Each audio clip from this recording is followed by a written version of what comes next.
I was saddened to hear about one of the recent shootings in North America, and it sounded not like what normally mass shootings would be like in North America. Usually there'll be some sort of political component or some sort of mental health component, right? So it would be an act of terrorism or a crazy person, somebody who felt disaffected and disconnected from society, what have you. This felt like what we've been going through, where crime is just out of control and a lot of people were killed in order to get one individual, at least according to the one report that I saw.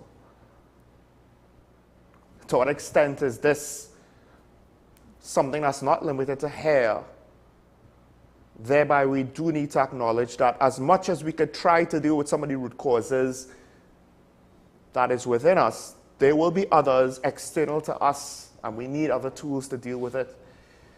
Either way, it's a hell of a way to live when you find some, I don't want to say solace, but maybe understanding on the fact that, look, this is not some unique deficiency of our society. This is not some unique failing of our culture or failings, but rather it's human behavior. And I guess the question is, can we potentially now look at other jurisdictions, compare notes, and see if there are similarities to then pull out and determine what's the underlying causes of these behaviors? Can we do it? It's not so simple because human beings are by our nature complex. Even an individual could have some complexity. We could complain that there isn't much depth to a person, but the reality is it's more likely than not we can't see where the person is deep. Granted, there will be some people who will challenge that. But I don't like to assume that a significant amount of the population is shallow in their substance and in their character. Maybe I'm wrong, maybe that's naive of me to say. Or maybe it's just they didn't have the opportunity to discover enough of themselves to show the potential depth within them. Human beings are complex, and then when you add a society with various different cultural identities and backgrounds, biological, cosmetic, geographical, socioeconomic, all these different factors vary us, and by varying us, it causes our problems to be a lot more complex. And now,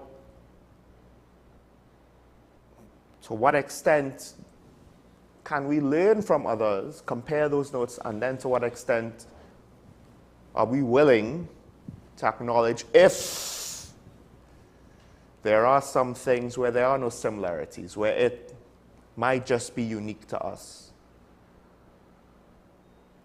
One of the unfortunate truths about the scientific method is most leading figures tend to not like inconvenient truths, and that's universal. It could be a major corporation trying to sweep a study under the rug, trying to obfuscate certain statistics or data of their latest product offering. It could be a politician. It could be a community leader who's afraid that the narrative might be wrong and they would not get the sympathy of the public, therefore not getting the support they need to deal with their problems. There's a whole host of ways. Some of the intentions are good, but the actions and results might still be bad.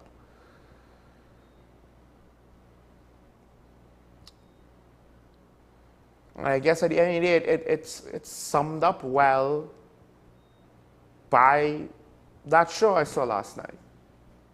Well, I'll have the same questions. Did you vote? But now let's go a step further. Were you involved?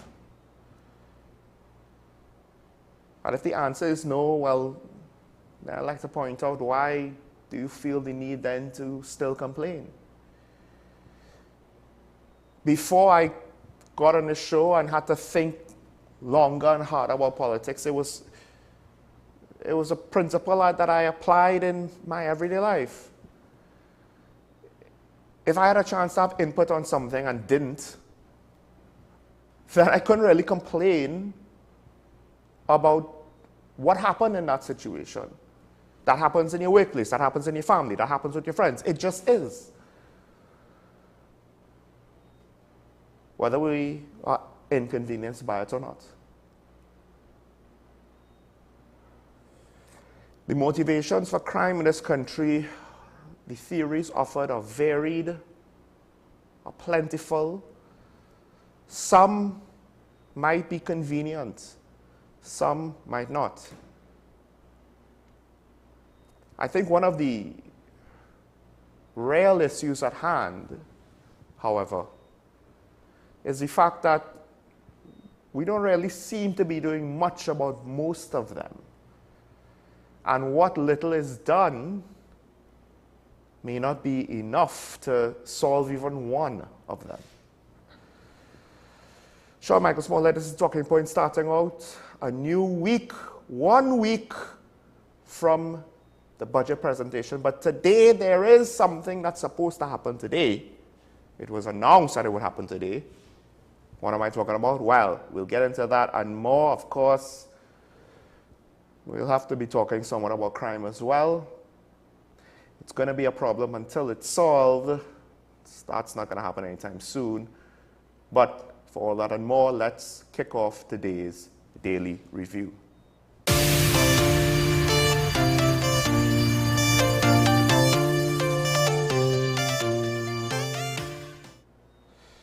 So, you may or may not have heard something that I started to expect or come to expect after discussions last week and maybe the week before. And I can't remember honestly if this was discussed on air, but I know with discussions off air, this was something that I started to think more and more likely. I believe, speaking to the good lady herself, Karen Shishera, with regards to the implementation of property tax. Why was it done in such a way where there's so much confusion and essentially stress to the public? And it was pointed out in the daily newspapers with one stakeholder analyst saying, well, look, they extended their own deadline, but what about the public? Which led to the theory or assumption that they probably will extend the public's payment deadline. And that was announced. It was announced that today we will get a new date for the deadline. Ironically, I am actually slightly surprised that they offered to do it a week before the deadline. Maybe that is too short, but if the hypothesis that they were trying to encourage people as much as possible to pay, and they didn't want to give an extension because then that will actually encourage people to wait to pay, and the budget has to be read next week, Monday, then one could argue, why didn't they hold off until the last possible moment in order to announce that they're going to give an extension? Well, to some extent, maybe this is the last possible moment, because if the property tax payments that they were hoping to collect before essentially the end of September were to have any input into the budget, they probably needed to have a cutoff time like around now. Now,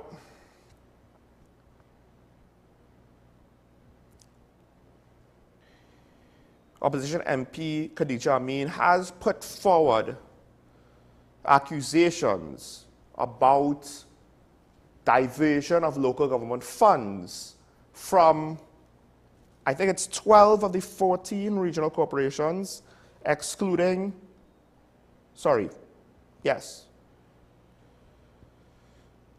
The implication being, of course, that 2 PNM controlled corporations will not have money siphoned off, but the others will, which goes back to what I would say, it's not necessarily done, or at least not completely done, along political lines. I don't necessarily think this is a victimization of UNC areas, but rather just a policy on cost control, with regards to the local government bodies. When I say cost control or expenditure control, that might be the better way to put it. That is to say, we limit the money you get, therefore we limit our overall expenditure in the budget.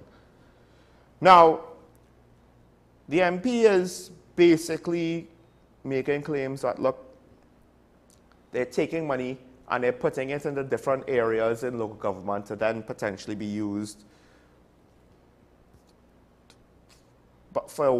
by some means of the central government's agenda, right? Now, apparently the pushback on that is with regards to the process to close the end of year financial accounts. The MP is saying, well, no, how will projects be finished? Well, to some extent, one could argue there might be something with regards to the processes that justify this. I don't know if how it was done exactly is the best way practically. So it's difficult for me to comment on that. But what I will say is this. I do think that the MP is touching on a fear by those who have looked at the situation and thought about it, like myself. I don't know if her example is necessarily a good one, or one that when it is completely looked through will go on to be a good case in order to highlight the fears with regards to how property tax is being implemented.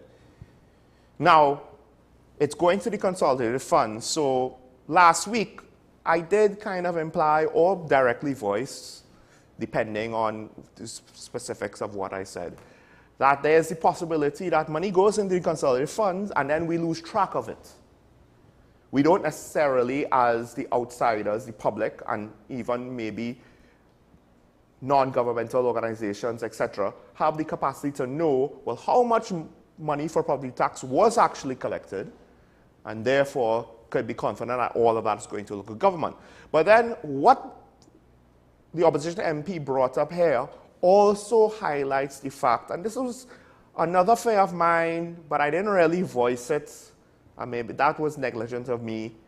And to some extent, I don't know how bad this could get, right? But the government could have been also looking to get the property tax revenue. And by doing so, they would better know how much they think they should allocate to local government bodies. And it could be the case where, yes, we will get property tax so we could finance local government. Therefore, we're not really going to allocate much money from the budget, really, to them. So they're not necessarily taking the local government money. They're just not giving out what they would have given out in the past. And the local government's position might actually more or less be net neutral, not really gaining anything because of this, depending on how much money property tax revenues are. But given the current situation, one could imagine it's not fully online yet. And of course, one doesn't want to necessarily rock the boat too much, so commercial property tax, and I believe industrial also is a category, those things are not on the board yet, only residential. So, based on what Karen has said, not just last week, but before, they knew, those in charge of this situation at the time, including herself, knew that this was going to be a process. Meanwhile, it seems though the government is not necessarily outright saying it, but this, to some extent, is a sign or an indicator, at least to me, that the revenue problems for government, the financial position of our budget, is not as good as it was. It's not as good as they would like it to be. And they have to find money somewhere. And they're probably going to have to get creative with it. And if this is the case where property tax is going to replace budget allocations from the Ministry of Finance, it's not necessarily quite as bad if that's the case. And to some extent, I don't even know if I could blame them. The circumstances might actually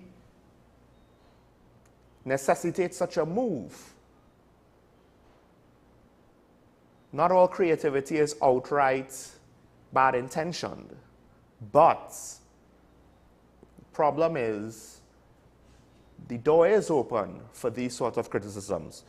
The door is open for the criticisms of others to complain about the property tax situation, because one of the things that was pointed out was to close the end of year accounting.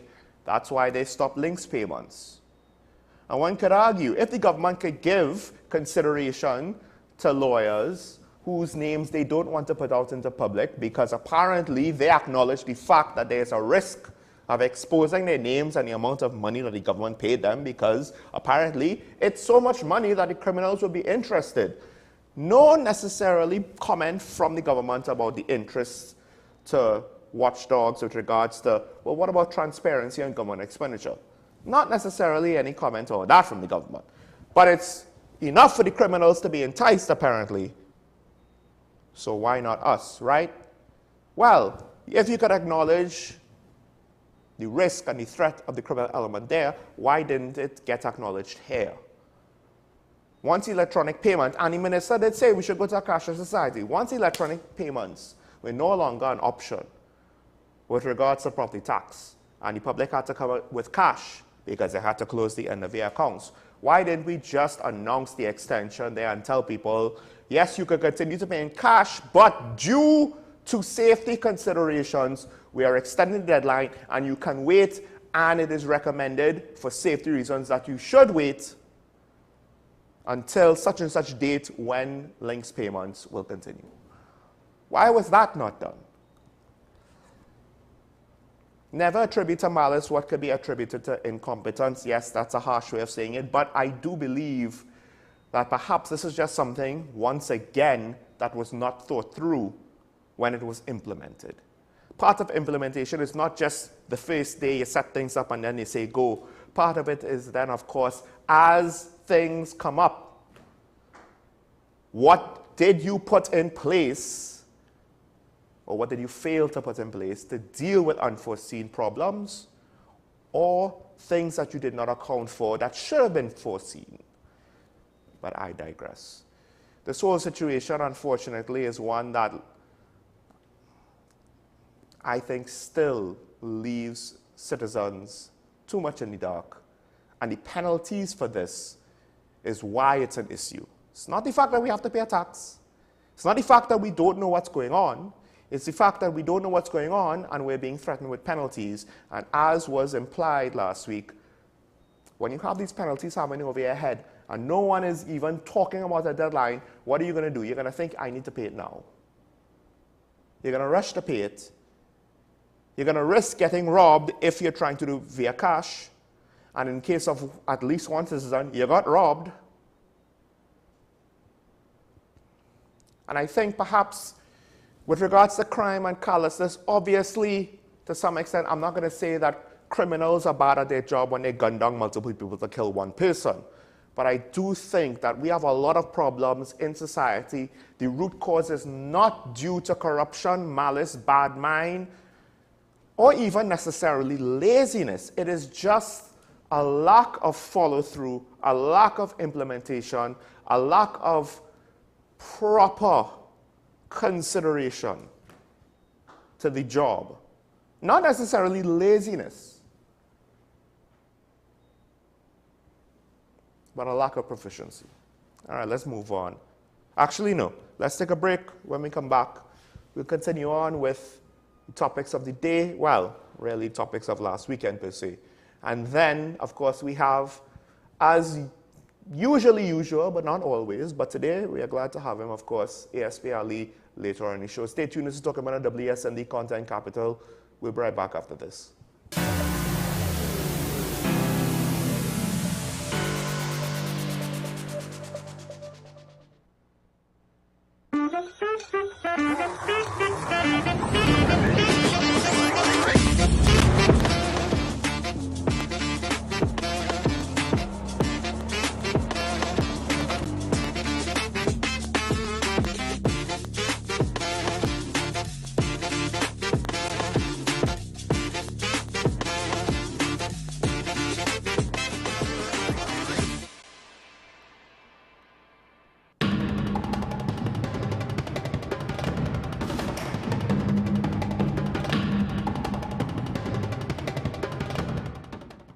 Transform your home with PCU Plus. From stylish furniture to the latest appliances, we have everything you need to create your perfect space.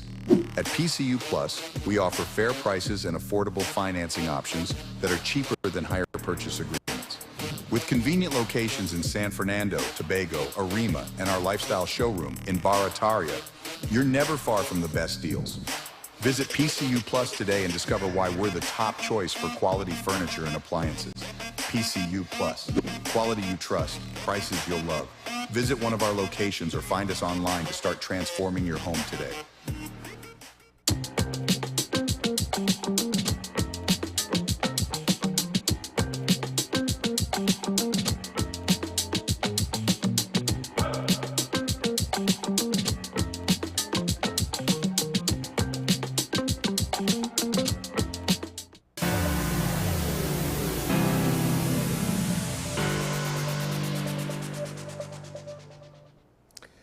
Just want to quickly highlight before we get into the more substantial topics, the effort with regards to the partnership between Export Centers Company Limited and Airports Authority to have Arts and Culture and Crafts Show at PRCO. The idea or the ideology behind the idea, I think, is a good one. And of course, you know, there is the You see it on TV sometimes in the Pacific Islands when visitors come. They might have dancers and people offering lace to the visitors, the ring of flowers on their necks, and have some sort of presentation. Not necessarily have tourist trap facilities with trinkets overpriced in order to try to get a cheap dollar, but rather something to kind of show some of the unique aspects of the culture of the destination, to kind of get the excitement level of the visitors, of the tourists up, and to perhaps encourage them to partake in cultural festivities or activities. Now, the implementation of these things, that to some extent we could debate on the specifics of each individual case. The Pan-Trimbago idea has some good and bad to it with regards to the idea on the port, and I'll just leave it at that. But I will say this, though, to some extent, I have to encourage these sorts of things, even if they're not necessarily what I wanted to see, because I have to hope that at the very least we're trying, let's keep trying, and with enough effort, at the end of the day, we are smart enough, we can get it right. A lot of the time it's not actual ability, it starts with the effort going in, and then it leads to getting the right people, having the right attitude, etc., etc. But I'll leave that there for now. Moving on, of course, one of the big high-profile crimes last week was Minister Dayal Singh getting robbed. And 2 suspects were picked up in the getaway vehicle, and a 3rd suspect apparently was also picked up at his home. Now, the opposition has come out, and they have complained, I guess you could say, well, why can't the police respond in such a manner for the public? They could do it for a minister. What about the rest of us? Could all of us be afforded such swift justice? Now, I tried to explain last week. There are anecdotal evidence of the police responding quickly to robberies. Every now and then, you do see it in the papers. Police will respond, they will intercept the vehicle, they will, and there was one case where, again, and I tried to bring it up, I believe it was on Park and Henry by the church, on the corner by the church, obliquely opposite to, well, what would have been one of the banks, but opposite, I believe, Republic Bank's headquarters. And the police blocked the vehicle's right of way. They got the people. This was a chase that was not just, you know, a crime happened a couple of blocks away and the police just happened to be in the area. It was, I believe, to the west of Port of Spain proper, and essentially they conducted the chase. And I don't think, maybe I'm wrong, I don't think there's any high-profile people involved with this case, or at least that's not what was reported. And given the timeline, there's a good chance that there was no high-profile people involved when the officers intercepted the car, the van, the truck, rather. That was, I believe, stolen. And there are other situations like this. You see it in the media every now and then. And to some extent, there could also be a lot of situations where police respond successfully, intervene, and recover stolen goods, arrest suspects. They don't necessarily all hit the news media. I'm not doing this to say that the police is great and the police is fine and there's no criticisms for the police. I am saying, though, that I don't know if it's good to use Minister Dayal Singh's case as an example of different standards of treatment. In fact, case in point, there's in news today. Western Division Police foiled a planned home invasion in Woodbrook a couple days ago.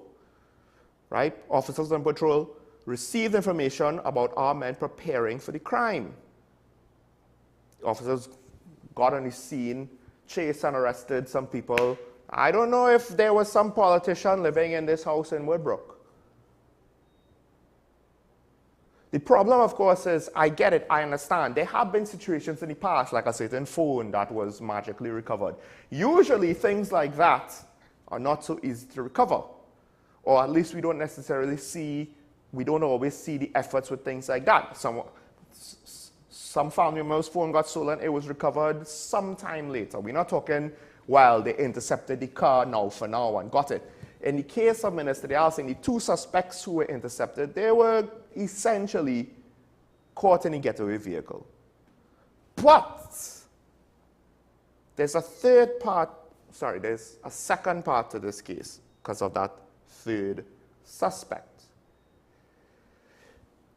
Apparently, he was held for 3 days without charge, and his lawyers threatened to file a writ of habeas corpus against the state because he was being held. You can't hold a man for 3 days without charging him for anything.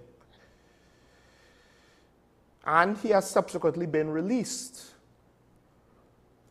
And one might say, well, you see, they're going overboard because of a politician. Well, yes and no, because this is not the first time we have heard about the police maybe holding somebody for too long or doing something in a wrongful arrest lawsuit leveled at the state. And it's not as though all of the times in the past that we have politicians being involved. So this is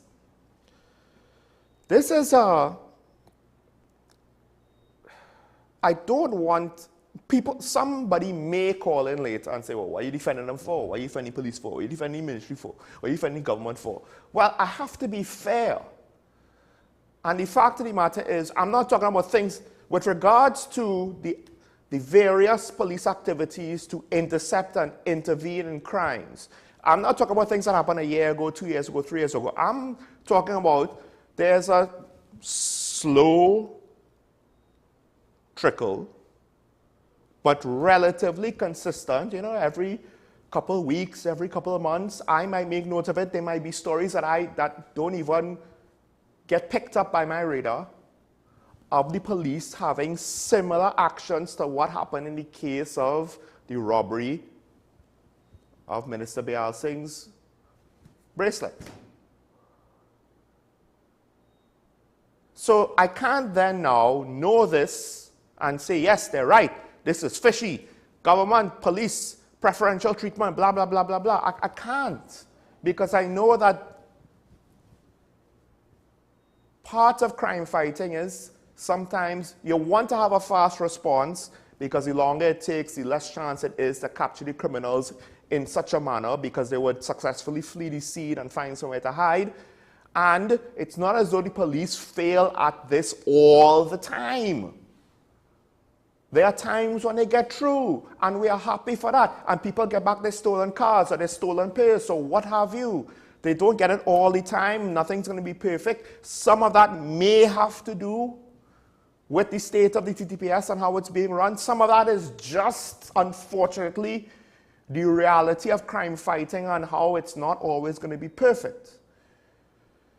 So like I said, you could probably try and find other examples, and there was one in the past that would have been more relevant, that would have had less room for explanation, because I have in my mind direct examples that contradict these claims. And then on top of that, is the UNC asking for the police to potentially hold suspects without charging them for multiple days and then being threatened by a lawsuit for every case? I think not. If there's any complaints with regards to how the police handled this situation, I suspect to not necessarily look at this as a politician getting preferential treatment, but rather, what is it with regards to the police's operating procedures? I wouldn't necessarily say standard. But with regards to the police's operating procedures, that may be deficient. And maybe, depending on the situation, we will eventually get to some sort of political favoritism. But I wouldn't start there, at least not with this case. If we get there to the conclusion, fine. If there's some record of a communication, something being said, whatever, fine. But the way how things went down, I don't expect that to be the case in this instance. So why should we go there? It makes me wonder if, perhaps, maybe, some people, I don't follow all crimes. It's depressing. I understand if most people don't want to do it too. I also get it. I don't expect politicians to follow all of the crime and each and every murder and each and every robbery and each and every instance of crime. But at least have an idea about how some of these things go. At least have a pulse on what's going on, the reality. The reality is, if it was the case that it was all that bad, murder rate is bad. The murder rate is very bad. The murder detection rate is very bad. Other areas are probably bad. But notice, I'm never want to use things like total collapse. Because let's be real, total collapse does not look like this. It looks like something else. I don't even know if KT has reached the point of total collapse yet. So let's not necessarily use psychological arguments to push agendas that may not have practical value. Because in this case, I believe it's not accurate to this case, which means that leveling such criticisms to this case could potentially further derail this case. And if we want to treat all criminal cases equally, I would not want any of them to be derailed, so let's not go with the, well, why should we care about the minister's case?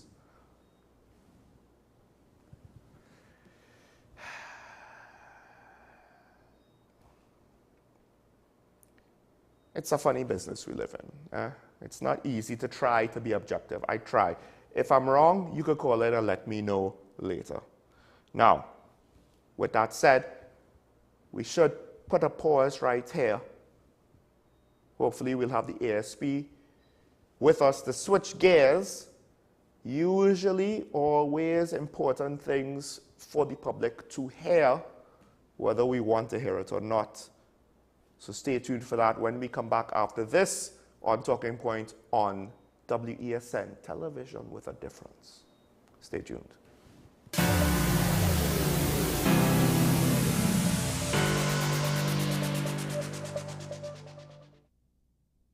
You are watching Strictly Legal on WESN Content Capital. Just give an overview of what exactly is that split arrangement.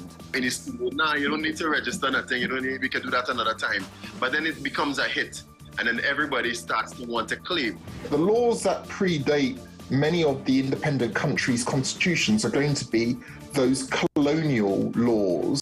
We know there are an infinite amount of circumstances that would lead to a murder. I have a great idea and, I have a great concept, but until it's actually expressed, it does not become intellectual property. Accomplishments or targets of a forensic accountant is to quantify what may have been lost. They believe we defend criminals and we manipulated the law and we exploiting the system. A responsible journalist will reach out to the person who they have the information on for a comment.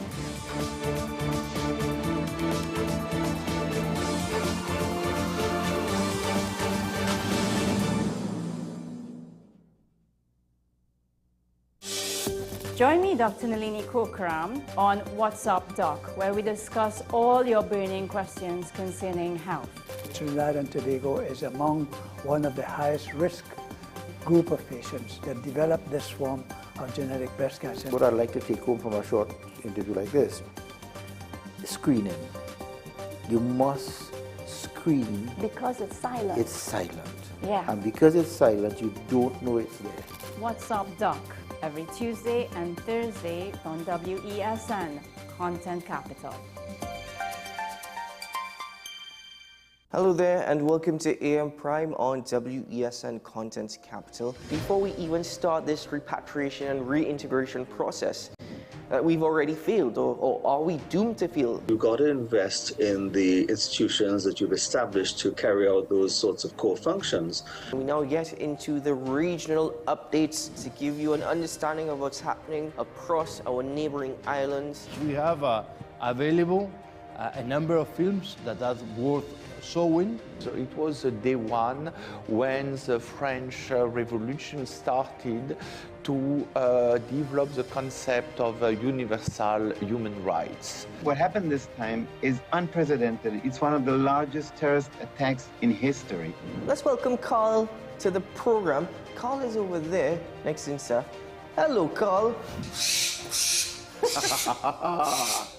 Silky anteater or pygmy anteater, and we have two of the three species of anteaters right here.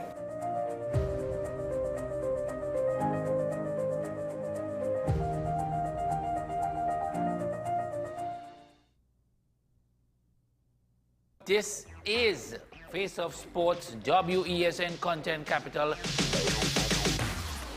How you felt about the kiss on the lip? That's the business. I'm not to do with that. I find that was distasteful. The national senior team, whether you like it or not, that is the model for all other teams to follow.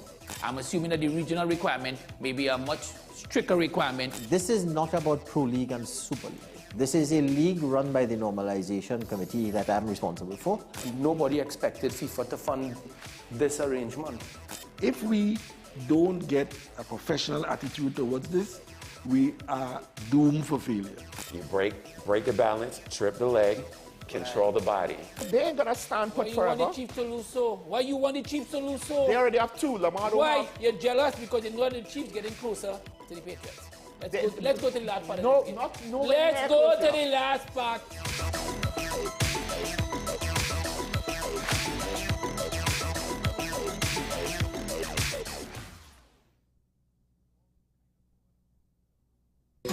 Take some time for yourself or spend some time with the family at Sandy Point Village Hotel.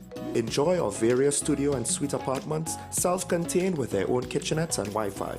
We also have our famous 100-foot swimming pool and our beachfront restaurant, the Steak and Lobster Grill. And our location in Crown Point puts us near the center of activity from the nylon pool to the local nightlife. Call us and make your reservations at 639-8533, 389-2378 or email us at sandypointvillagehotel@gmail.com.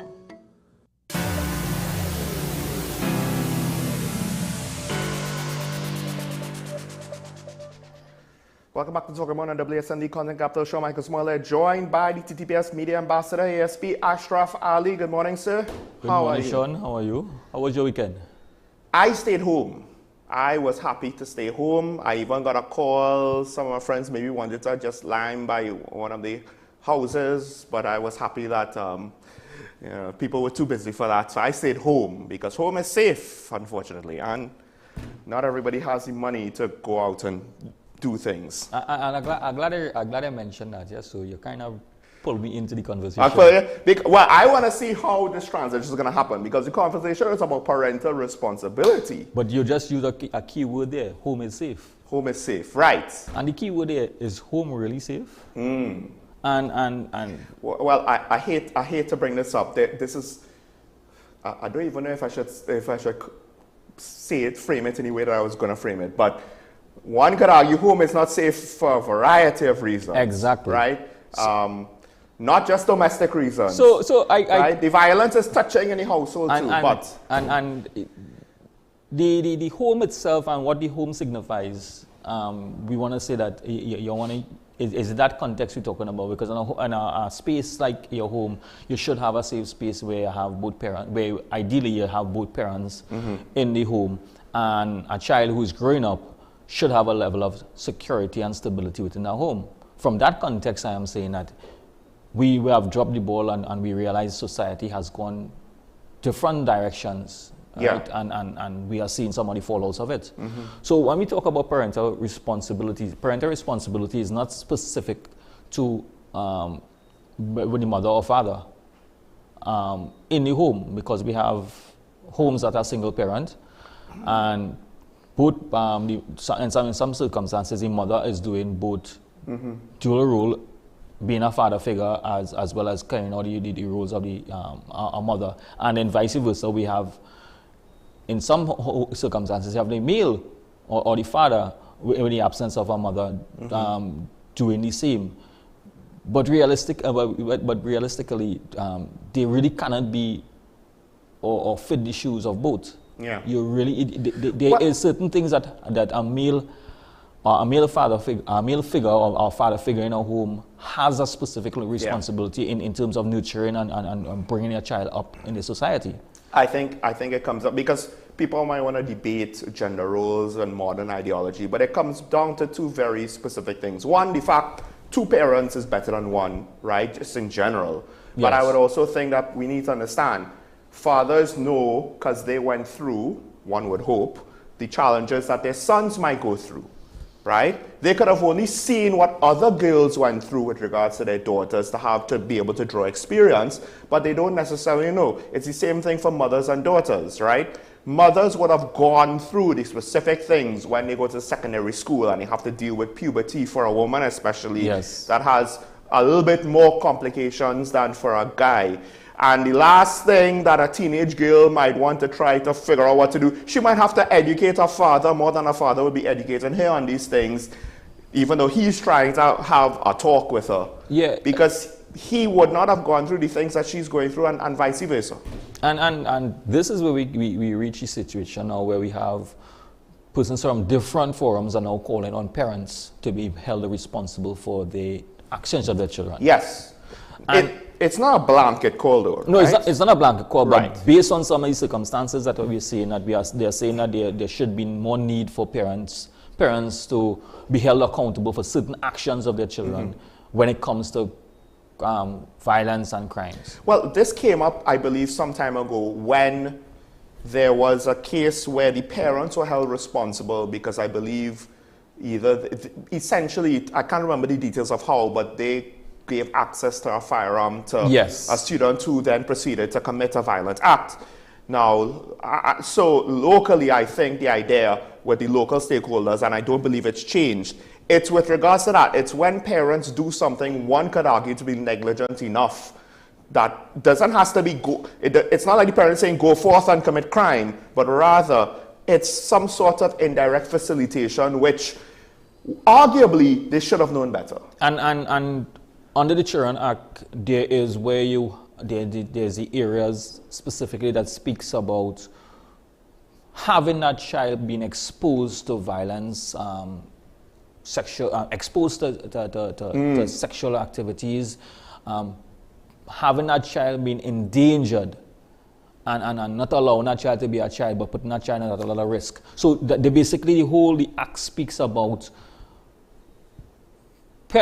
persons protecting the child from the negative aspects of society. It's not just the child being a victim directly. No, it's but also witnessing whether it's violence or abuse. Or being exposing that child. So you have a child for an example, you have a child in a home and you are utilizing illegal drugs, or you have exposing firearm and ammunition, making it readily accessible or not. Well, that's a whole other. There's a whole ballgame by itself. Because I do believe we had this topic, we weren't able to get to it, but I believe it was with you, ASBLE, about with regards to firearm safety and teaching children. Yes. Yeah.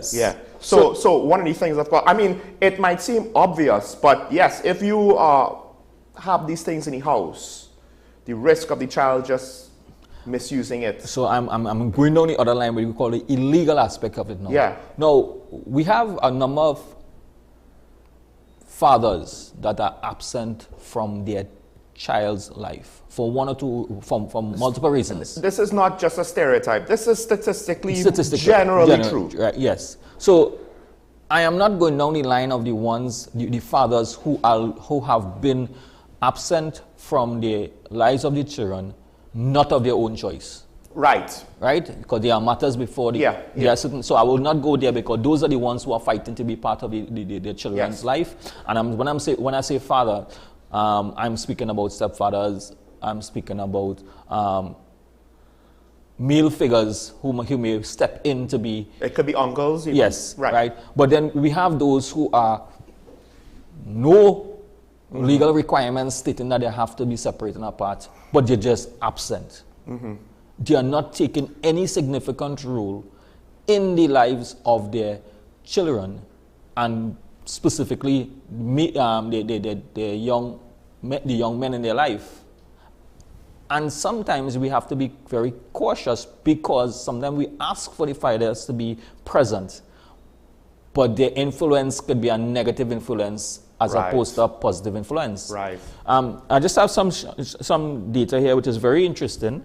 And from 2021 to now, we have a number of persons that have been arrested under the age from 15 to 19 for multiple charges, right? And when you look at the figure, we have 908 male persons have been arrested since that time to now, under the age, between the age of 15 to 19 for multiple offenses. We have 58 females. So it is not only male and female, young men. Young men. We have females getting involved in it. 20 to 25, to the age of 20 to 25, 2,150 between 20 to 25. After they reach the age of 15 to 19, that level of influence between 15 to 19, negative influence, where these young children are getting involved in criminal activities, there is not much you can do at the age of 20 to 25 anymore, because they are considered to be mature in the criminal environment, because that's the age of mature criminals. And to some extent, if they get too deep into it, it's difficult. It's part of the difficulty, I think, is not all of these children, when they were children, were they going to be good students? Well, their development of what should have been, well, whether it's academics or sports or some sort of activity, maybe music, right? Students develop in different ways. Not everybody's good at academics, but generally speaking, hopefully they find something along those lines. I might be forgetting other aspects of what education could involve. But the point is, criminality could replace that. So then part of the reason why they can't just reverse courses, you don't have the skills you should have coming out of 15 to 19 when you're in your 20s. And we have the home, the home and the community environment in which they live are channeling the negative aspects of it. And the children who within that society and within those communities are now running afoul of the law, or that is what they are accustomed to. So we have a number of persons, when you look at it here, from 21, the same period, in 2021, we had 180 persons arrested for robberies and 198 male persons arrested for firearm offenses. So they work hand in, so sometimes they go hand in hand. One thing I want to ask, because I think what kind of tends to happen is you get these violence rates as bad blood rises between the various local factions. But I don't know if that's sustainable. But we do have an outside influence. We just don't know to what degree it is. So it might be small, it might be large, it might be insignificant, it might be the most significant. The public itself doesn't know. To some extent, are our young people being caught up with a wave of violence that might be because, I'm not saying to blame the immigrants, but you don't need a lot of illegal immigrants to be involved in crime to kind of escalate things. Well, Yes and no. So let's reverse or step back a little. With the influx of the immigrants, we already had some issues when it comes to young adults involved in crime. Mm-hmm. From before? From before. Right. So I don't want to make any comparative and say that they are influences. However, what I'm saying is that even in the immigrant society, they may have young individuals who would have been part of that crime cycle in their in their country, right? So the situation we have now and what we are trying to address or from a social, because this is a social issue. It is not a law enforcement issue alone. Mm-hmm. It's more societies and all the stakeholders within the society who has their responsibility along this line to channel these young children away from a life of crime. Let me rephrase. My fear is that the criminal element, the transnational crime elements, it might not even be with the immigrants, whether legal or illegal, right? But probably hiding amongst the illegal immigrants. Yes. I do wonder if that is causing our crime situation to escalate. So now these young people, well, it's one of the reasons why they're being caught up is if we're going to have this next level of violence and this next level of callousness, to what extent are they going to care about the young people? Well, so it's more along the line of whether or not how these young people value anything, what they consider as building a future, or do they see themselves as building a future? Do they see themselves beyond 25? Have we always had this? Because this is not new. This is somewhat old, this sort of mentality, right? Maybe it was not widespread, but have we always, has this sort of thinking gone back decades? Or is it relatively newer than I'm thinking? Probably it has been existing for some time, but how it has been existing because of the structure of the family and the structure of the home. You had, I just say, you had a community raising a child. Yeah. Yes, they may have one or two delinquents within the community, but they have been structured in such a way that they can. Everyone within their community, from all the neighbors, could have pulled you up if you are going in the wrong direction. Yeah. Now, do we have that support mechanism? I don't think so. The mechanism is not there anymore. Parents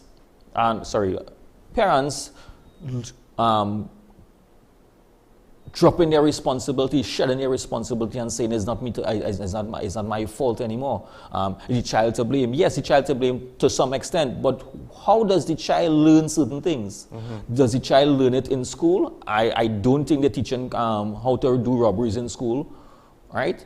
Not that I know of, right? That is not a topic of any but there are things that happen in school. When a child comes home with certain items in their bag at a young age, of course, yeah. Do parents question the child as to why? Yeah. If the child would have been violent in school or lash out in school and assaulted another child, do you go in school to find out what happened, or you go there from an aggressive nature? And if you are a parent going in school from an aggressive perspective, what does the child get from that? Is there also the fact that some parents, they just assume their child is innocent and the other party is guilty? You don't have to be rich to spoil your child. Exactly. So then what are you setting as the examples for your child how to treat with certain things in society? You see that. You see on social media how parents and young adults behave. Some parents behave worse than their children in the presence of their children. Right. And this is the example you are setting. It goes back to what they're exposed to. They don't have to be victim of the violence or the victim of the abuse or the sexual abuse, but if they witness it, it's going to leave its mark. Yeah, well, exactly. So you have, in communities, you have children under the age of 15, 16, who are liming on the streets in your community, 10, 11 o'clock in night on the block. Is that okay? And for people to understand, just because you could see it on TV on a TV show, that doesn't mean that it's visceral to the child. No, it's a big difference. Like, I've seen all kind of things in horror movies, right? But when there was a snake in the house, that's a different thing, because it's not somebody is dealing with a snake on TV. It is not Anaconda where this giant CGI snake is killing people. There's a snake, there's an actual snake in the house. What are you going to do to deal with this snake in the house, right? And it's a different, well, it's reality, so it feels different. It affects you different. So there is no longer about honest day living as to what we know are honest day living, and I'm not saying anybody's not dishonest, but the terminology of an honest day living, working hard for your where you want. It is the terminologies and those things are not there, because when you're in a household, you're seeing that for the father lineman, your father lineman in the block, or your child, or the mother said that your child father lineman in the block, whole day lineman in the block, not working anywhere at all. However, he always have all the bling, he have all the jewelry, he's plotting on the jewelry, he always have money. What is he doing to earn that, because he's not working? Well, so one of the things that I think, one of the hitches whenever we talk about these long-term problems or issues, because I do wonder if this was always an issue, it just grew. You know, as you get more and more children who the parenting was less and less because of absenteeism or what have you, bad values, bad morals, maybe just too busy working, not enough time to parent, to teach, to guide. You know, you get more children in these scenarios who then become parents, and then it grows, right? But the problem is, I guess the implication is this long-term problem ain't going to be solved overnight. It is not going to be solved overnight. So now the question is, and I guess this is where we need to put it in perspective. The police are doing things to try and solve some of these issues, but I would argue that really and truly the responsibility should not first be with the police to deal with these long-term issues about parenting or lack of parenting, but rather it should be the rest of society, right? Whereas the police have to try and deal with the immediate term because we can't just let these things happen, you know? It's not, arrests aren't necessarily going to solve all the problem, but we still need to have some mechanism to try to keep the immediate term under control. But now for families in this situation, what do they do? Well, like, how safe is it for them to try to take back agency and take back control? Because to some extent, some of these criminal elements, they're happy having their recruiting ground with their essentially getting fresh cannon fodder for their gang wars. Well, that is one aspect of it. But what about the persons who are involved in gangs, who have children, who is in fact, they are the father figures for those young men. So it's not about recruiting anymore. It's not recruiting, it's following my father's footsteps. Well, I mean, I don't know if we've gotten enough information to state, but I have to ask in case you do, because I know there are some athletes like in American football where some of them say, absolutely not, my son not going to play that game. Well, because I know the risks, right? Some boxers as well, or combat sport veterans, right? Do criminal gang leaders and gang members, do they look at their sons and daughters and say, well, you know, what's good for the rest of them, you need to be something different. I don't want this for you. That might be a responsible criminal father. A responsible criminal father. It might just be one responsible, because you would have gone, that father may have made a decision, circumstances would have made him go down that line of being criminality. I've been in criminal, right? During that course, would have realized, listen, I may have made it to a certain age, and what I have done, some level of remorse, some level of saying that my children is not to go along that line. Those are some of the extremes where we have persons who we have information, we have movies have been made, real baseline movie where persons who have been involved in criminal activities. Choose make sure that their children does not go down that line. Those I'm saying that may be a responsible father. And we're talking about the fathers who are not looking at it from that perspective, who just does not care what happens to their child tomorrow. Right. Because they are only concerned with what is going on with them today, and whatever happened to the child is the child's offend. Do we need to maybe, because I don't think this is unique to us. It is not unique to us. But that being said, though, do we need to maybe take a hard look at our culture and say, well, what is it that we could change? Yeah, it's not unique to us, but we need to find a solution to change this. When we keep pushing the narrative that one group or the police need to treat with these criminals. Yeah. This one is a bad child. This one is something. This parent, you see, it's all about throwing the blame around, but not accept. It's not a catch-22. We want the police to deal with the criminals, except we kind of forget the criminals tend to be young and they tend to be someone's child. And at some point, some of the parents now, they realize, oh wait, my child could be dealt with if this is what the public is calling for. So the police are kind of blamed on both sides of this issue, I would say. The police could only deal with the law. And if the law states that we have authority to take appropriate action, we would. What I'm saying is that when statements have been made about parents, they didn't specify which parents, yes, or which group of parents, or which race of parents, which area of the country. When parents need to take responsibility of the action of their children, you hear persons of varying areas and levels of society come out and complain about, why blame the parents? No, I am saying this. It's not only why blame the parents. It is not about blaming the parents. It's about asking parents to take responsibility for the actions of your children, because you are the first. If you do not take responsibility for your child and your child becomes a negative influence to society, society will react and society will have to take the action.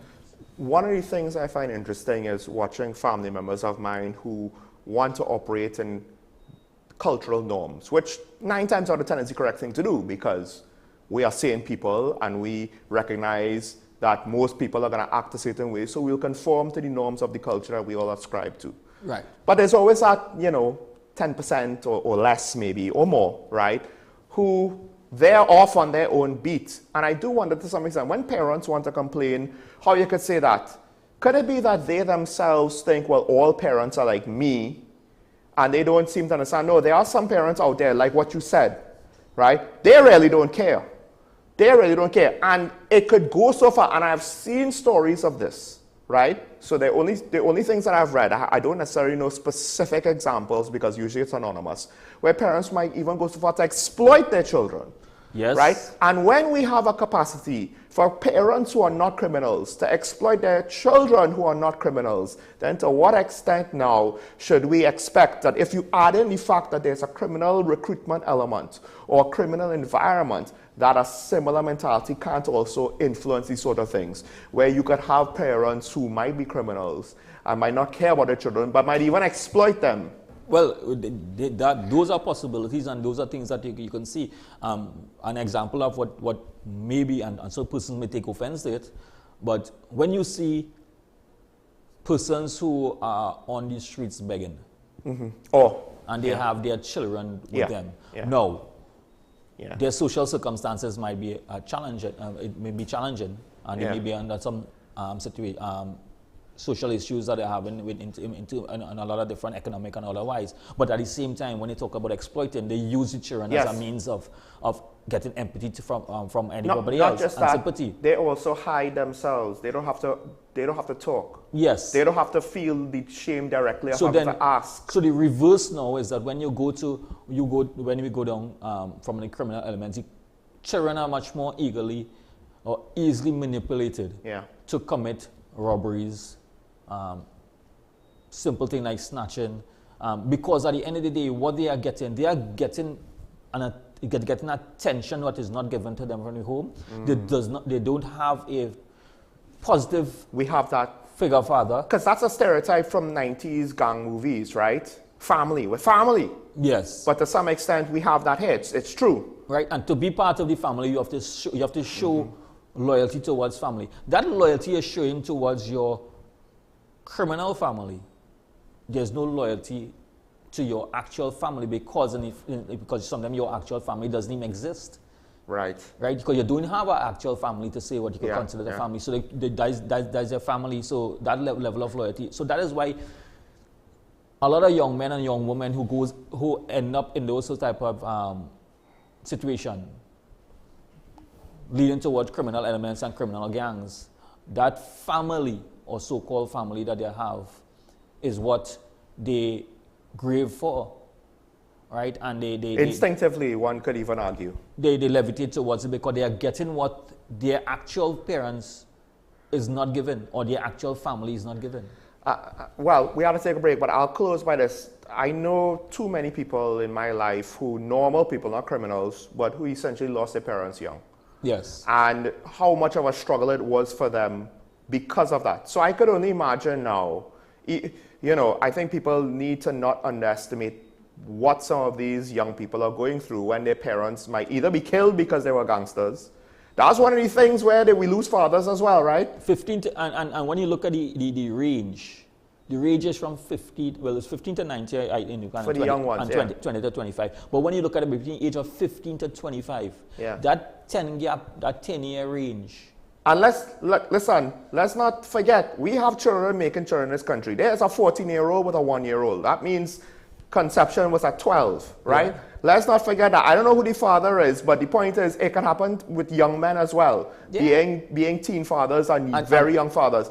But my point is, we need to understand, in a normal set of circumstances, it's challenging.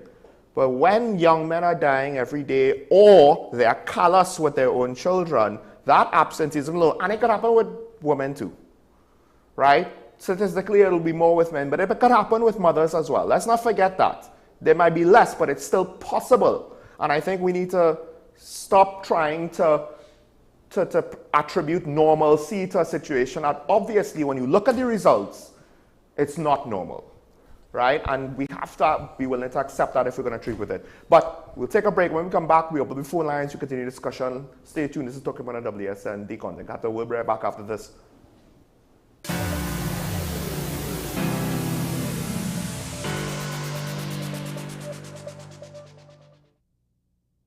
You are watching Strictly Legal on WESN Content Capital. Just give an overview of what exactly is that split arrangement.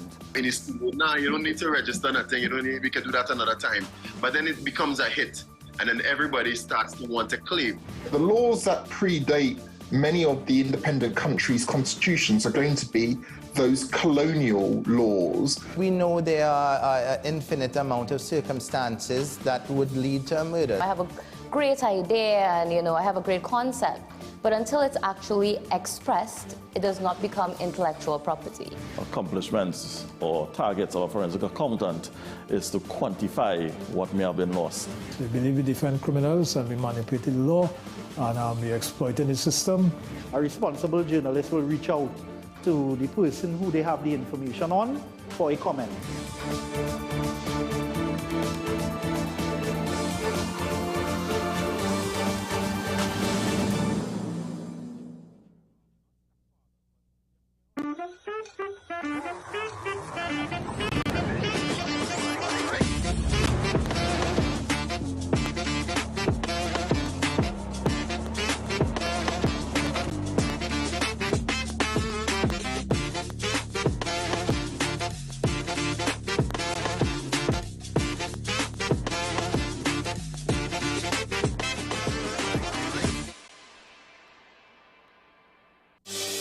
Join me, Dr. Nalini Kokram, on What's Up Doc, where we discuss all your burning questions concerning health. Trinidad and Tobago is among one of the highest risk group of patients that develop this form of genetic breast cancer. What I'd like to take home from a short interview like this, screening. You must screen. Because it's silent. It's silent. Yeah. And because it's silent, you don't know it's there. What's Up Doc, every Tuesday and Thursday on WESN Content Capital.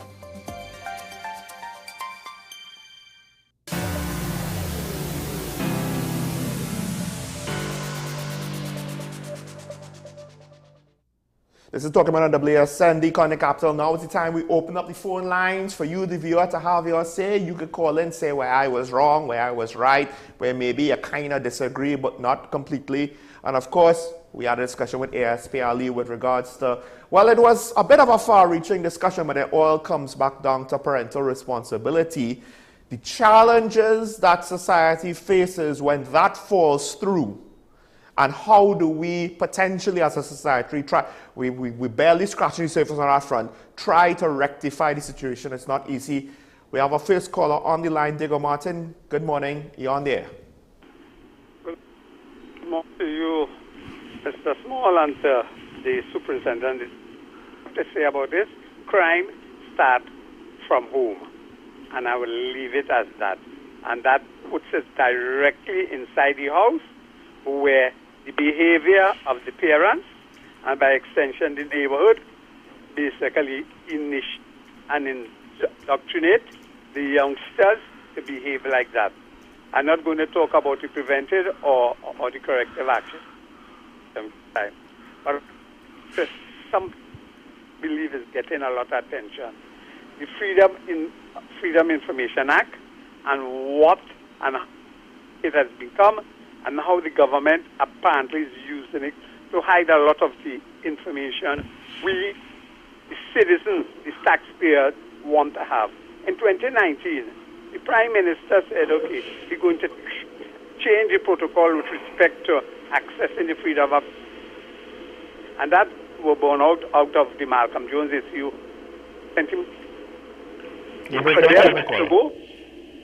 Sorry? You're breaking up a little bit. I don't know if you could move to a different spot. I don't know if it's your no, reception. I'm using a landline. Okay, okay. Yes. So, you hear me better now? No.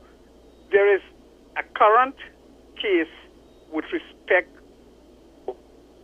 I believe, is the Vendra Naipaul, where the government and the state had to pay $20 million or so. And one of the reasons is that the state appealed. Two reports were done. One was done by Nelson and one was done by Stanley John. And I'm reading on the newspaper last week where the lawyers for victims or the alleged perpetrator of the crime are saying that they need those two basically to organize the case so the court will make an adjudication that it is transparent and it's at value for everybody. And what they're saying, AG has refused to publicize those two reports. And to me, if the AG is not willing to help the court a fair and transparent judgment, then he's misbehaving in public office and he's perverting the course of justice. Why not let us see where the misbehavior is, what lies with respect for the state not going to court to answer the lawsuit? By not giving the court he's trampling on the ability of the court to do due process. Go and have a nice morning. Thank you, caller. I don't know if I could say technically that I agree with you that it's misbehavior in public office on behalf of the AG. Depending on the details of the report, there might be other people who may have did something that could lead to that point, and maybe himself included. We don't know. We don't know. But I think you're right. The situation with the missing file, unfortunately, and I actually appreciated his initial press conference where he gave it the attention it deserved. It's just that subsequently it was resolved with very little fanfare. And the imbalance then begs the question, well, what exactly happened then? You can't tell us there's a problem and then not tell us. We don't necessarily need all the nuts and bolts details, right? Some of it, you don't necessarily need to know how all of the sausage is made. I get that, but we kind of do need to get some sort of resolution. Otherwise, we're just left hanging. And then on top of that now, I think some of the concerns, caller, that you have there with the need of having views of freedom of information, quest to get relevant information pertinent to your case. One could argue, though, that I guess, you know, for the government side of it also, what happened, the contents of this investigation by Stanley John might actually be pertinent to their case as well. Maybe, I don't know. I don't know. I'm starting to get, why is it that we're accepting that somebody is going to say we have an issue, big controversy. We'll get a special report made. right? Have no fair public, we'll have a special report. And then we never actually see what happened. So what's the point of telling us that there's going to be a special investigation anyway? If we don't get any resolution, and I'm not saying that, again, we don't need to know how the sausage is made, we don't need to know what the 11 herbs and spices are, we don't need to know what the recipe is in the sauce. What we need is a resolution, and you kind of string us along saying, Commission of Inquiry, blah, blah, blah, blah, blah, which is why I'll say this, and it might be insignificant to most people, but I do appreciate that the Commission of Inquiry report for Paria, I believe, was released, right? To what extent did it require King's Counsel, Jerome Lynch's pleas, in order to make that happen? And maybe we should hear more from the authors of these reports with regards to that. We have Sugar on the phone line. Good morning, caller, you're on air. Hello, gentlemen. Morning, morning. I'm reading this morning papers where the opposition is blaming the government for not sufficient money for local government. And they seem to forget that when local government need to play, one of the main reasons was they collect their own money. And that was property tax. And the government have messed up the whole property tax. I won't go through all the details. I told you already. They claim it is local government reform, but nothing like that came up in the local government. What came up was that they should transfer the land and building taxes to the regional authorities. And that is the solution to the problem. Right? Because we have a lot of local government work. Look, why do we have a CPEP? Everything CPEP does, it has some public servant pay to do it. And that is, we need to examine the government. We have a budget coming up soon. And our budget is to review the public service. It's not about money, you know. But in reviewing the public service, you're supposed to estimate revenue and expenditure. That is only by the way. The real thing is what does the review of the public service show you as regards improving the service to people.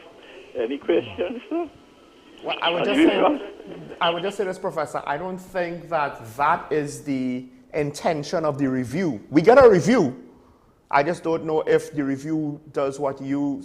And I would agree. I would like it to do what you says it does. I just don't think it... That is what it's supposed to. Yes. Yes. Right? And that is all our problem here in Trinidad. What people are supposed to be doing, they're not doing. And if they do something, let me take with the same local government reform. What they say to give the regional authority. They had a big... I mean, they put up the report, you can buy it in the go. When they change it, you ain't seeing nothing. Even all your confidant Karen, when you ask about it, she won't answer. Right? Well, Why did they government? She can't speak to what's being done now. She can't what? Okay, I think I know where you're going. So I'll retract what I just said. I think I know where you're going. It's with regards to a policy decision that was published. Okay. Boss. Okay, boss. All right. We might be speaking about two different things. That's why I stopped. But this actually brings up something that I wanted to ask you with regards to local government reform and all of these things and local government budgets and all of that. To some extent, we no longer have the village. Could it be because we've maybe neglected our communities a little too much? Our communities have neglected themselves, our governments have neglected, and we kind of just, as a society, allowed the environment, the literal physical environment, to kind of just decline. So of course people are going to be like, well, whatever, we ain't going to take this seriously anymore. There's a lot of factors that would be put into this. Politics on one hand, economics on the other hand, social environment on the other hand. All of that plays into when we talk about police in a country. Police in a country doesn't speak to law enforcement alone. It speaks about policing a country, in managing a country, if I want of a better word, right? But when we hear everybody hear the word policing, they just go directly to the police service. Yeah. There's a lot of ills in society that we the Trinidad and Tobago Police Service cannot fix and is not in a position to even fix or even address. Yeah, yeah. Our budgetary allocation is not even for that aspect of it. Yeah. And it's challenging when we have to get involved in a lot of the social programs, bridge gaps for other agencies to get their functions done. It takes away and it tends to put us in a different position in that we have to adopt and take more responsibility than we're supposed to, right? And it is a challenge for us. I mean, case in point with school violence. Like when I was in school, and maybe you could argue it's because it was a pressury school, but I don't think it ever got that far because the parents, I mean, for the kids, we're not going to just say, well, fireburn school, we're not going to bother with that, yes. You know, and then you need an outside authority, higher law enforcement authority to try to clamp down on the violence. Because the parents wouldn't stand for it. The students themselves that I went to school with, they weren't looking to just give up on themselves in that way specifically, right? So I do wonder now to the fact that it escalates to the point where, okay, I can understand why they're asking for police help, they might need it, but that it got that far. Then as we have the call on the line, I would ask it out. After the call, I will. Okay, we have Move on the line. Good morning, caller. You on there? Caller, good morning. Good morning, gentlemen. Are you hearing me clearly? Yes. Okay. First of all, I want to comment on what was said by the last caller. And it's something that I wrote about years ago.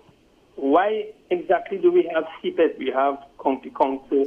We have all these different bodies that do the same thing. And I have raised that before. That, but John, we are aware of the fact that all these things are simply for votes. You know, you said just now that we have overlooked a lot of things. Yes, and that has been our culture from since before. We overlook, we don't enforce laws. Everything is in a mess. And no one seems to want to come. We have so many criminologists and political science.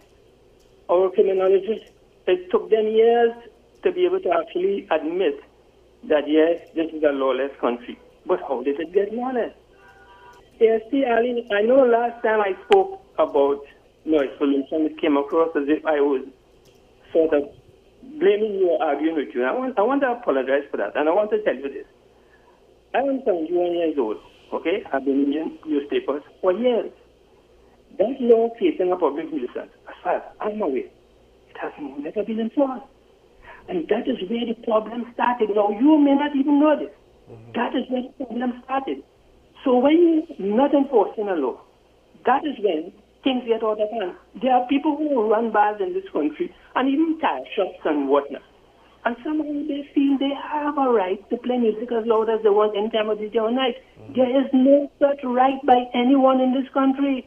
But when a law is not enforced from since 1960 or 50 or 40, what do you expect happens? So my point to you, and this is not you, sir, I am dealing with the hierarchy of the police service, and I'm the AG. These people must be aware of where the problem started since in the 60s, and the failure of all the different AGs is what have us here. It is not fault for not 3 or 4.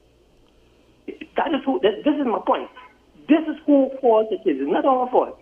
Because all an AG has to do with what is sold and is not being an agent of the government, because I know why the government don't want to enforce this law. It has nothing to do with you.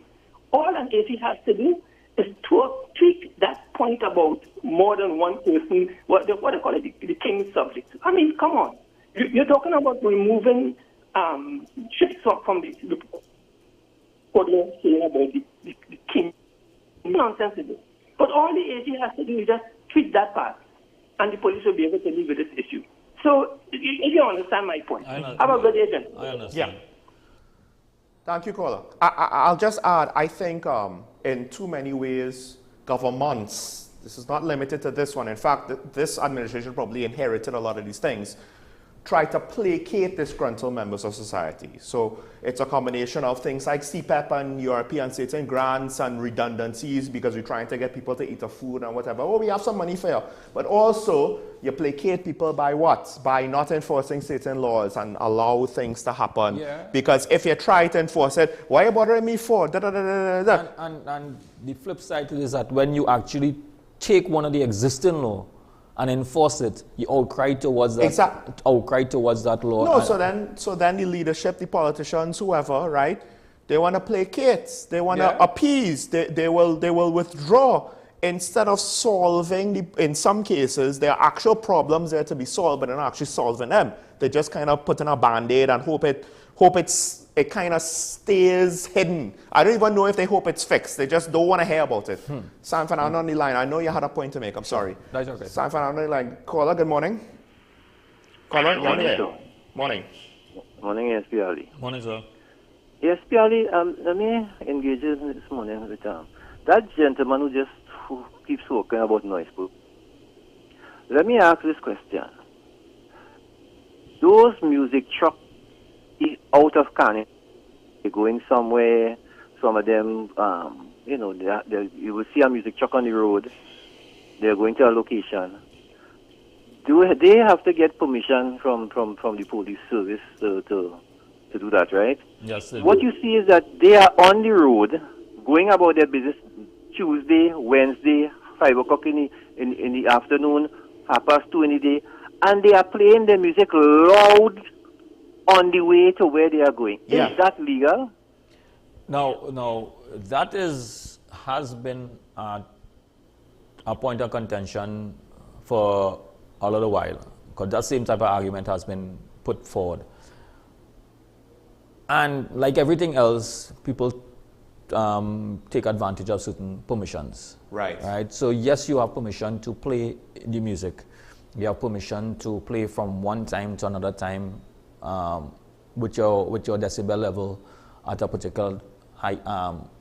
You have all the guidance, everything like that, regulation, all the restrictions that you're supposed to have. Some of these persons contracted their trucks, so they're going to say come into in St. James, or they're coming into Arapita Avenue, into the Port of Spain area. They fix their truck at a different location. While on the way to the location, they are playing music throughout, heavy music until they reach their location. That's right. Permission that they get is for playing the music. So then the argument of some is that yes, it is in some the sort. permission is open. It technically is a kind of open permission from point A to point B. Now, that same thing is where we have some challenges, because there are persons who, while they're traversing to reach to your location, persons may have a challenge with the fact that you are playing this music so loud in my community or passing through my area. I would assume where their permission might not be residential areas per se. Yes. But they'll be passing through potentially residential areas to get there. But as the caller online is indicating, is that the permission, they may be coming from a residential area and testing and practicing their music in a residential area to move, and that is also a challenge for some persons. Caller? Yeah, but let me ask this question. Sure. Can the permit that they receive from the police, can the permit not be more specific as to state that no music must be played in transit? Is that possible? It is. Or let's say they're going to Aripita Avenue and they're coming from San Juan. That the permission is only given from Aripita Avenue and no permission is given, and it states it specifically on the permit. Because I know how those permits are structured back in the day when I used to do music trucks as well, you know. Yes. And so I understand it. You're saying that there's a challenge, but the permit can be more specific, because it is a request. When you make a request, the police actually put that information on the permit. Yes, so it is. The permit can be restructured based on a circumstance, but then you have to look at it from and I agree. There are a lot of persons, when they get certain permissions, they abuse it. But Yeah, but they can be stopped at any time in the road while they're playing the music by the police and said, let me see the permit that you have. Yeah, so the permit is for, you see, if it is that we are going on this road, it means that we have to, then there have to be consideration for readjusting the permits for one place to another. So it's something that I'm saying that I am not saying that it cannot happen. It's something that I believe that they can consider. They can consider, and there are some considerations even with these type of permits to add in additional restrictions. So there's a lot of work to be done with respect to that. Caller, I would imagine, and I think it might be reasonable for you to imagine certain circumstances that the ASP cannot necessarily bring up with regards to what's granted. But all I'm saying is that there's a permit that is issued. The permit can have specific instructions. And at any time, that truck, wherever that truck is, that truck can be stopped by the police, and they can demand to see the permit. And if the permit does not, and if they contravene the permit, they can be stopped at that point. Let me just throw this into you, the spin. Yes, the permit has playing music from point A to point B. Permit has the route that you can take to reach your location. It has the time that you have permission. In some circumstances, you have escorts, and if you have to be escorted to different locations because the trucks cannot drive in certain areas because it's a sometimes it's a 40-foot truck, so you have to go to a particular location. And the height and all of that. There is also the challenge that we continue to face, which is something we are reviewing with respect to the decibel level. Okay. And the decibel level will give different readings at different locations, at different geographic locations, based on a lot of different factors. Yeah. Right? So that's true. As someone who did a little bit of sound engineering, that's true. It is not as simple as saying that you don't have permission to play the music alone. So I understand what the caller is saying. There can be more restrictions. I think what the caller is saying, and I'm going to tend to agree with him, if the people are exploiting and they're pushing the limits, then maybe there should be no loopholes. Maybe it should be a strict thing. And that is what just so it's under review. So we have been looking at it, but I can't say. Do we still have the caller on the line, by the way? I cannot say for sure.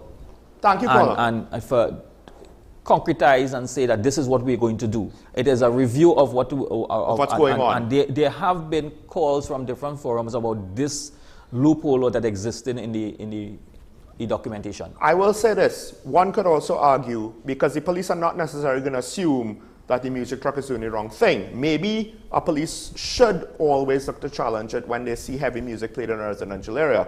With that said, I would encourage, as DSP would tell the citizens, report it.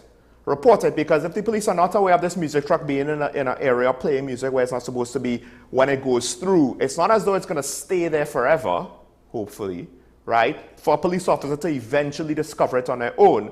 So you should report it, right?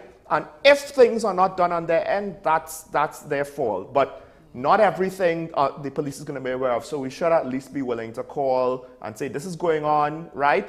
Part of it is by calling, the police will understand, hey, this is a problem for these people. So it's not as though they're going to tolerate just letting this happen. But if we don't call, I think, and this goes back to the politicians or the political leadership or maybe the executive police or whoever's in charge or whatever, it's easier for them to just say, well, no one's complaining, so why bother? So just an example. I'm sorry, and for the public out there are things that I'm not saying right now because I'm trying to be subtle. But not all applications or the applicants are created equal. And I'll leave that there. So what the caller in San Fernando indicated, I did in fact treat with one situation like that. Right. When I asked for the permit did in fact have music to be played at a particular time. But the permit starts from a particular location. Starts from a time. Yeah. The individual said that they have permission to play. I said no, so I had to call the promoter or the individual and say, listen, this is what your permit said. Yeah. And as a result of that, you need to take off your music because this permit did not give you permission to traverse with music. It stated that you have permission to play music on location. So you cannot be testing and say, well, we testing and we checking. I say you can do all that testing when you reach your location because you do not have permission to be on the road with the permit. So there are restrictions on it. I mean, to some extent, you can do a lot of your testing with low volume. Sometimes I'm saying that because of these, there's a lot of promotions and things taking place from various groups and across the thing. When permissions have been given to you, the police doesn't always have the opportunity to regulate it. Because it's not that you would be going, every time you're going with them to see where all the locations they're going, it's permissions that they would use and in some circumstances you may have and you don't. It does in fact cause some challenges for some persons, and even promotions that come in from a different location, you may end up coming to your area and you didn't even know about it because it originated from some other area and they got the required permissions to go from one point to another. So noise pollution on the whole has been a challenge and it has been neglected. It has been allowed to foster in a particular manner right now that there is a big, sometimes you don't know which is considered to be residential anymore. That is true. Right? Yeah. This is some of the unintended consequences of a lack of maybe planning. So then you may say you're used to live in a residential area. All of a sudden, because of the area has been built up and a lot of the infrastructure put in place, it is no longer considered to be a residential area now. It is now a different. It might be a business. It might be a business sector. The avenue essentially used to be a residential area. The trick is, and I think this is what, because I've seen music trucks go down the avenue on like a weekday or a Friday, whatever. The avenue may not be residential, but the side streets still are. Let's just go say it as it is. So it's kind of ridiculous still. So there's a lot, and well, I need to cut you off there because we have to close the show. I know there's a point you wanted to make. Can you make it in like 30 seconds or less? I'm sorry. Well, the point I was going to make, and I hope I can remember exactly what I was going to say with all our conversation. I know that feeling. Is that we have a lot of children between the ages of 15 to 25. When I give you the data here, persons within that age falling into the category of being criminal elements. Yeah. And being arrested and charged. So these are confirmed, arrested and charged. Right? So it's not no speculation about it. They were arrested and charged based so on be even more. Right. They could be arrested. Who is involved in it. But the irony behind it is that these individuals are having children between those ages. And what are they going to do and how are they setting the example for their children when they themselves have no proper guidance? Yeah. So it's like they say the blind leading the blind. Yes. This is the reality of our society, and once we acknowledge that we have challenges, we could find solution, but saying that we don't have a problem and it's not our problem, it's somebody else's problem and everybody else is to blame. It means that we're not accepting the fact that we have a problem and we could find a solution to it. And the thing is though, they might be small, but there are examples of the rehabilitation programs in the prisons working. Might not work for everybody, but it's not all a waste. And hopefully I will have somebody to speak on that who's have that experience firsthand at a later date. Sean, are we going to but we're not doing enough. No, are we going to wait to bring this number, 2,000 persons into a rehabilitation program? No, it's not. It's going to be overwhelmed. It's already overwhelmed. That's one of the reasons why it's not working. It's already overwhelmed. So we have to do something before it reaches. I think the point is we can do it. Yes. Right? It's just how we're doing it. But we have to end the conversation there. We are way over time. So with that said, thanks to all the callers. Thanks to SPR Lee for joining me. I want to remind people to make today a good day. As Mr. Shah would always say, remember your allegiance to the Republic and to each other. Stay safe out there. Be wary about risk factors for dengue as well as risk factors for crime. Don't be flashing your jewelry and your valuables out in public unnecessarily. We will see you tomorrow. Bye-bye.